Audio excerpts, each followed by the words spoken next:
2009 in connected particles. We've M1, we C, and we've a 1 kilo. Let's have a look at what's going on here. M1 is going in this direction with an acceleration of A. M1G coming down, which we don't need, so we're just going to have T is equal to M1 times A with the 1 kilo. We have tension going in this direction, 1G, and we have acceleration going up, let's call it B, so this one will be A plus B over 2 coming down.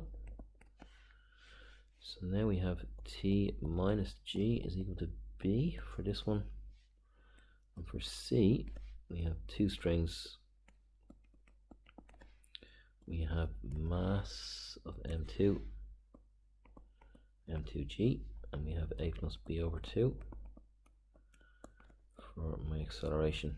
So we're going to have M2G minus 2T is equal to mass times acceleration A plus B over 2. Let's have a look at putting A plus B over 2 in, maybe. That might help us simplify down. We're looking for it in terms of M1 and M2 T. So A is equal to, from here, A is equal to T over M1 plus B, which is T minus G. And all of this divided by, let's simplify this first. That's going to be T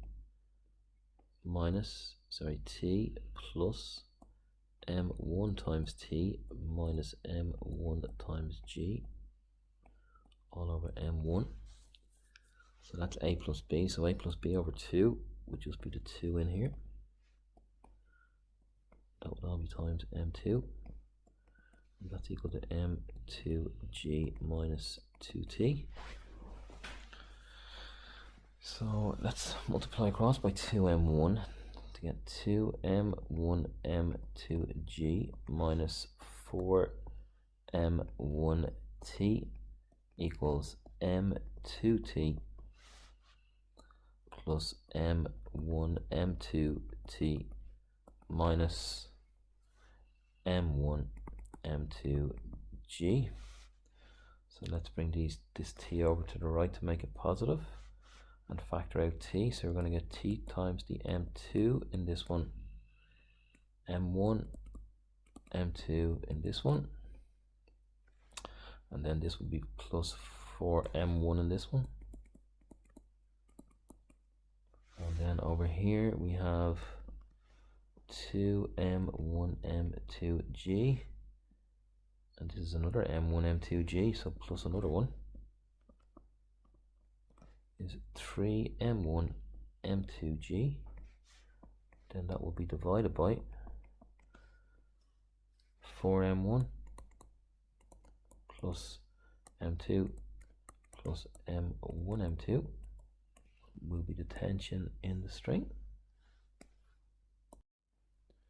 Then we're told the pulley C will remain at rest if this is true. Find K. Okay, let's have a look at the equation we got here. So for this to remain at rest, this will be equal to 0. So the left will be also equal to 0. M2G would be equal to 2T.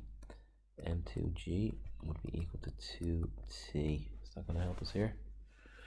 Let's have a look. When we have T above, we could probably approach it from the right hand side. M2 times A plus B over 2 would also be equal to 0. So that would simplify down for us. But let's try this approach. I think this is probably not the right approach. Let's have a look. Twice T would be 6 M1 M2G over 4M1 plus M2 plus M1 M2. So I can divide across by G, and why don't I just multiply across by M2, or just cross multiply here? So 4M1 M2 plus M2 by M2 plus M1 M2 M2 is equal to 6 M1 M2. Okay, there's a lot of M1, M2, so I'm going to divide by M1, M2.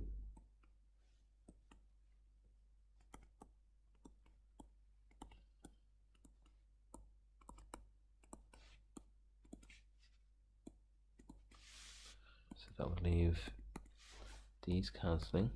So I'm going to get, bringing this to the right, 6, I'm going to get 2 on the right hand side.